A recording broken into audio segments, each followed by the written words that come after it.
Everyone, I welcome you all once again to this channel Prabhavi education hub. सबका स्वागत करता हूँ। And in this video we are going to discuss about the theories of industrial relations.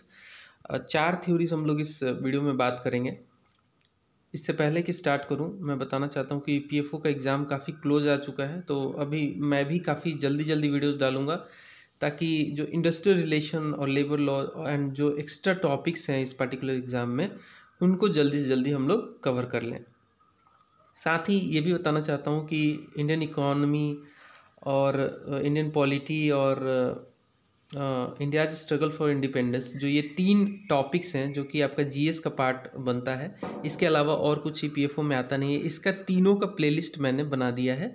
20 दिन का course है, वो course ज़रूर देख लेना। अगर आपने नहीं इन टॉपिक्स को कवर किया है, आपके पास टाइम नहीं है, तो 20 दिन में आप कर सकते हो, 100% कर सकते हो। विथ नोट्स वगैरह सब कुछ है, तो आप उसको रिवाइज भी बार बार कर सकते हो। ठीक है, तो वो देख लेना ज़रूर। चैनल के प्लेलिस्ट में आपको वो सारी वीडियोस, वो सारा प्लेलिस्ट मिल जाएगा। चलिए, चैनल पे नए हो तो सब्सक्राइब जरूर कर लेना, बेल आइकन को भी प्रेस कर लेना। इस वीडियो के बारे में बात करते हैं। इस पर्टिकुलर टॉपिक को हम लोग एक एक करके डिस्कस कर लेते हैं। 4 अप्रोच हम लोग देखेंगे, 4 थ्योरीज देखेंगे इंडस्ट्रियल रिलेशन की। कैसे, मतलब इंडस्ट्रियल रिलेशन को मैनेज करने के लिए थ्योरीज क्या क्या हैं, अप्रोच क्या होता है, वो हम लोग बात कर रहे हैं। ठीक है, तो नंबर 1 हमारा है यूनिटरी अप्रोच। नंबर 1 क्या है? Unitary approach. ठीक है, ये देख लो, दिस इज यूनिटरी अप्रोच। इसमें क्या होता है? इसमें कहा जाता है कि हारमोनियस यूनिट की तरह दोनों यूनिटें होती हैं, जैसे कि एम्प्लॉयर और एम्प्लॉय दोनों काफ़ी हारमोनियस तरीके से काम करते हैं। उन दोनों का कॉमन गोल होता है, तो कॉन्फ्लिक्ट काफ़ी कम होता है। यूनिटरी अप्रोच में ऐसा माना जाता है कि एम्प्लॉय और एम्प्लॉयर के बीच में कॉन्फ्लिक्ट जो होगा वो तभी होगा जब मिसअंडरस्टैंडिंग होगी। तो conflict is the result of misunderstanding यहाँ पे। ठीक है, कॉन्फ्लिक्ट तभी होगा जब मिसअंडरस्टैंडिंग होगी। एंड ट्रेड यूनियन कहा जाता है कि रिक्वायर्ड ही नहीं है। यूनिटरी अप्रोच में कहा जाता है कि ट्रेड यूनियन की कोई ज़रूरत ही नहीं है, आर कंसिडर्ड एज अननेसेसरी। ठीक है, तो कहा जाता है कि ट्रेड यूनियन का जो है रिक्वायरमेंट नहीं है, दीज आर अननेसेसरी। ठीक है, तो ये हो गया यूनिटरी अप्रोच। मेन बात क्या हो गई? दोनों यूनिट है, एम्प्लॉयर और एम्प्लॉय हारमोनियस तरीके से कॉमन गोल के लिए काम करते हैं। और कॉन्फ्लिक्ट तभी होता है जब मिसअंडरस्टैंडिंग होती है। ठीक है, और trade union not required type का अप्रोच है। कहते हैं कि इसमें ट्रेड यूनियन की जरूरत ही नहीं है। चलो, ये तो बात कर ली हमने यूनिटरी अप्रोच की। सिंपल, एकदम सिंपल में बताऊंगा मैं आपको। ठीक है, ताकि आपको ज़्यादा कॉम्प्लिकेशन ना हो, बड़ी आसानी से आप समझ जाओ। नेक्स्ट अप्रोच है प्लूरलिस्ट अप्रोच। ये डेवलप हुआ था यूएसए में, यूनाइटेड स्टेट्स ऑफ अमेरिका में, by John R Commons. John R Commons एक व्यक्ति थे जिन्होंने ये अप्रोच को डेवलप किया, प्लूरलिस्टिक अप्रोच। तो इसकी थ्योरी क्या है, इस अप्रोच की थ्योरी क्या है? तो इन्होंने कहा कि देखिए, जो हमारा एक इंडस्ट्री है ना, वो एक सोसाइटी की तरीके से है। ठीक है, और इस सोसाइटी में कॉम्प्लेक्स तरीके के इंटरेस्ट हैं, मल्टीपल इंटरेस्ट ग्रुप इसमें काम करते हैं।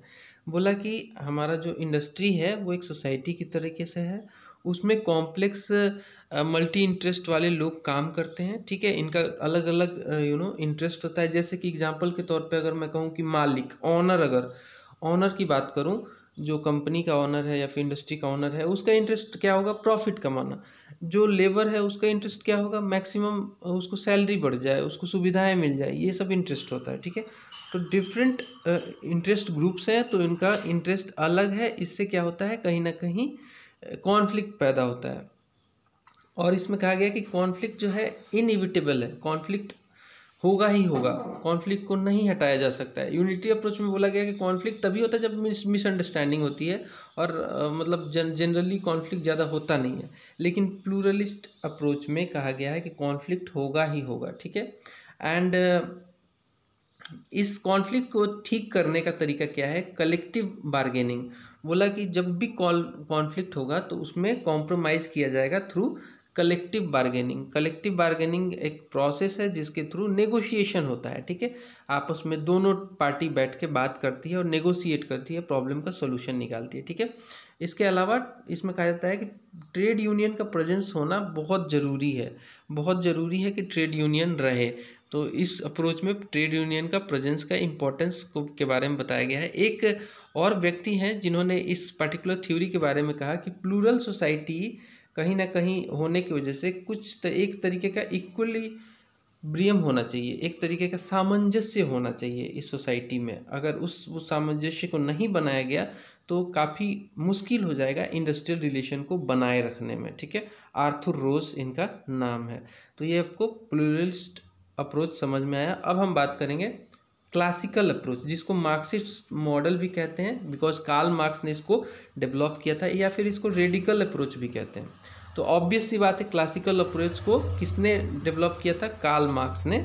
इसमें कार्ल मार्क्स ने कहा कि इंडस्ट्रियल कॉन्फ्लिक्ट जो है वो कहीं ना कहीं क्लास कॉन्फ्लिक्ट की वजह से है, सोशल कॉन्फ्लिक्ट की वजह से है। ठीक है, इंडस्ट्रियल कॉन्फ्लिक्ट इसलिए है बिकॉज हमारे सोसाइटी में डिफरेंट क्लासेस हैं, और मेनली दो भागों में इन्होंने बांट दिया क्लासेस को। ठीक है, दो भागों में बांटा। सोशल कॉन्फ्लिक्ट होता है क्लास की वजह से, दो भागों में इन्होंने क्लास को बांटा। एक को बांटा कैपिटलिस्ट ग्रुप। इसमें इन्होंने कहा कि कैपिटलिस्ट वो लोग होते हैं जिनके पास मीन्स ऑफ प्रोडक्शन होता है, who owns the means of production. And जो दूसरा इन्होंने क्लास बताया वो बताया प्रोलेटेरिएट। इसमें इनको कहा कि ये वैसे लोग होते हैं जिनके पास कुछ नहीं, उनका खुद का लेबर पावर होता है। They own nothing but their own labour power. And ये दोनों एक दूसरे के एगेंस्ट रहते हैं, एंटागोनिस्टिक ग्रुप होते हैं, इसलिए ये दोनों आपस में लड़ते रहते हैं। और इसमें इन्होंने कहा कि इस पूरे कैपिटलिस्टिक अप्रोच को ही हटाना पड़ेगा। इन्होंने कहा कि कैपिटलिस्ट जो इकॉनमी है वो अच्छी नहीं है। ठीक है, मार्क्सिस्ट थ्योरी होनी चाहिए, मतलब कि कोई भी क्लास कॉन्फ्लिक्ट नहीं होना चाहिए, सोसाइटी को एक ही बना दो। ठीक है, और ये हमेशा प्रोलेटेरिएट के राइट के लिए लड़ते रहे। तो क्लासिकल अप्रोच में कहा गया कि दो भागों में क्लास में बटा है सोसाइटी, कैपिटलिस्ट और प्रोलेटेरिएट, और ये दोनों आपस में लड़ते रहते हैं। ठीक है, अगला अप्रोच देखते हैं। अगला अप्रोच है ह्यूमन रिलेशन और नियो क्लासिकल अप्रोच, या फिर थ्योरी इसको कहेंगे। ठीक है, ह्यूमन रिलेशंस और नियो क्लासिकल अप्रोच। ठीक है, इसकी ओरिजिन जो है, it's origin in Hawthorne experiments conducted by Elton Mayo, Roethlisberger, व्हाइट्सहेड, whitey and Homans के द्वारा ये डेवलप किया गया। नाम थोड़े कठिन है, लेकिन आपको थोड़ा सा एक नज़र मारना पड़ेगा।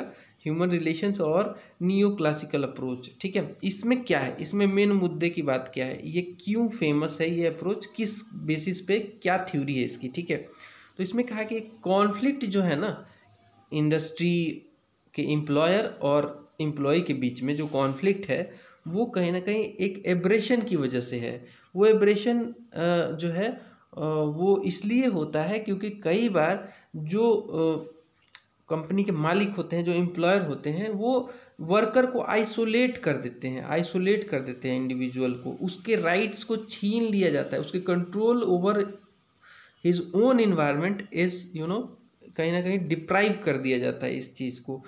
तो कहा कि कॉन्फ्लिक्ट जो है एक एब्रेशन है, एक नेचुरल स्टेट नहीं है ह्यूमन सोसाइटी का, ये एब्रेशन की वजह से होता है। हमेशा कॉन्फ्लिक्ट ऐसे नहीं होगा, लेकिन कब होगा, जब एम्प्लॉयर जो है वो लेबर के राइट को छीनेगा, तब डेफिनेटली कॉन्फ्लिक्ट होगा। ठीक है, इसके लिए इन्होंने बोला कि इसको ठीक रखने के लिए, ताकि कॉन्फ्लिक्ट ना हो, इसके लिए बेटर ह्यूमन रिलेशंस हमेशा बना के रखना पड़ेगा। बेटर ह्यूमन रिलेशंस हमेशा ऑर्गेनाइजेशन में बना के रखना पड़ेगा। इसके लिए क्या करना पड़ेगा, इन्होंने बोला कि मैक्सिमम इनको पावर दो, कंट्रोल दो, इनको जो इंडस्ट्री के जो डिसीजंस हैं इनको भी बताओ कि हाँ इसमें हमने ये डिसीजन लिया, इनसे इनकी राय लो, है ना। तो ह्यूमन रिलेशन बना के रखना कहीं ना कहीं इसमें बहुत इंपॉर्टेंट हो जाता है। तो ये 4 थ्योरी मैंने आपको बताई। That's all from this video.